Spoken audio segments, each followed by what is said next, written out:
This is the point where I would normally say, hi, I'm yes or no, and feel free to check out my Instagram. But I won't do that today. Because today I am being super efficient, like a well-oiled machine. Or like one might say, a robot.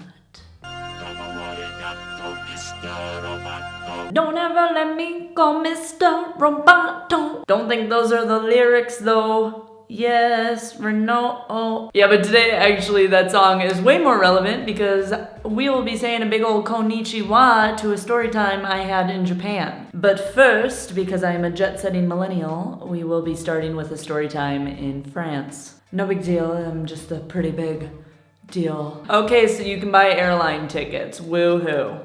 Okay, story time, story time. Actually, I guess you can't really call this a story time. It's more just a summary of my time when I lived in Paris. It took me 2 months to get a bank account. It took me 2 months to get internet. And because I was living on the outskirts of Paris and my French was a little rouillé, I felt majorly isolé. And add to that the fact that my electricity went up multiple times, as did my water heater. And I came to learn that I hate logistics. Like if logistics had a mascot, it would probably be a vacuum because they suck so hard. So I came to the conclusion after my time in France, wow, like life is majorly about logistics, right? And the faster you can get the logistics done, the more time you have for the actual living part of life. And so I moved to Germany. And then I found out that German efficiency is a myth. So then I started thinking about what it would be like to live in a country that's actually efficient and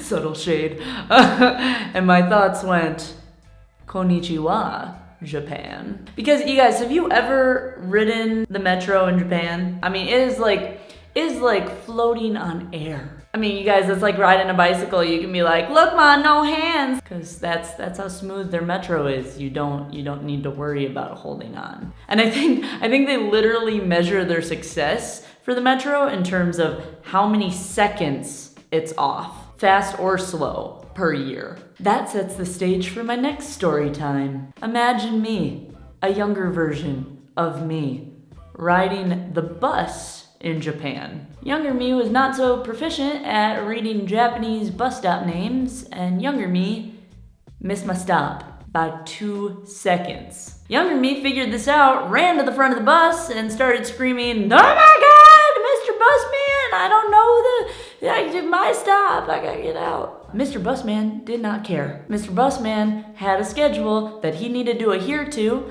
and Mr. Busman continued driving a mile down the road. I once was lost. Younger me will never miss another Japanese bus stop. And so where in France, I thought, the answer, the solution to life is to make logistics as small as possible, try to be as efficient as possible.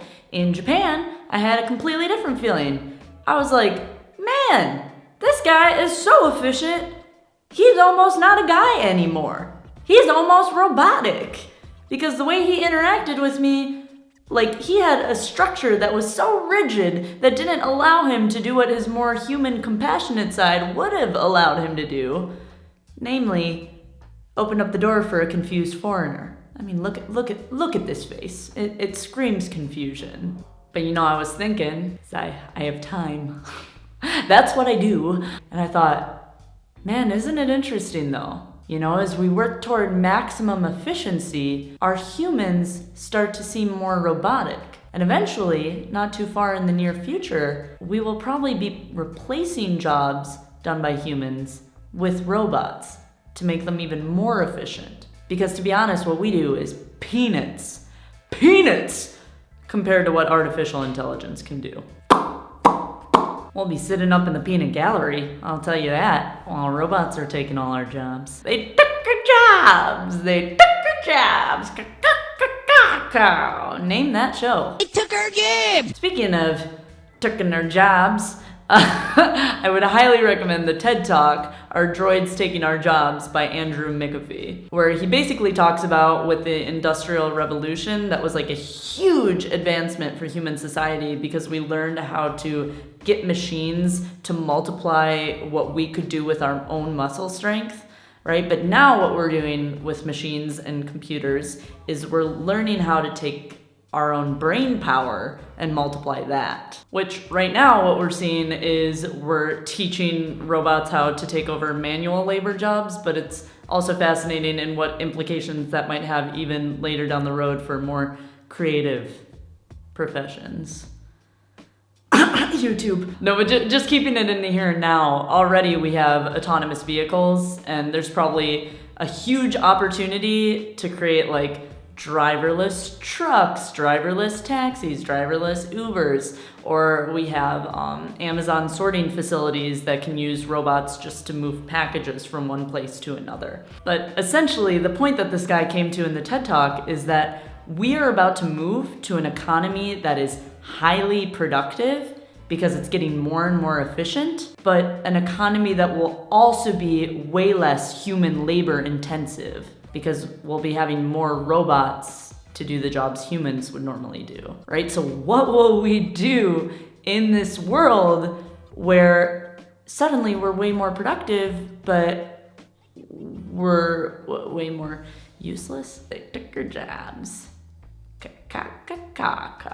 And that is a fascinating question that I am not going to answer today. I mean, you guys, I didn't steal the cheat sheet. I don't have all the answers. But I guess if I were to guess, redundant, no wonder computers will be taking our jobs. If I had to guess, I'd probably say the future has a lot more of the beauty of Paris with a lot more of the tech of Tokyo. And to that world, I would definitely say, domo arigato, monsieur Roboto.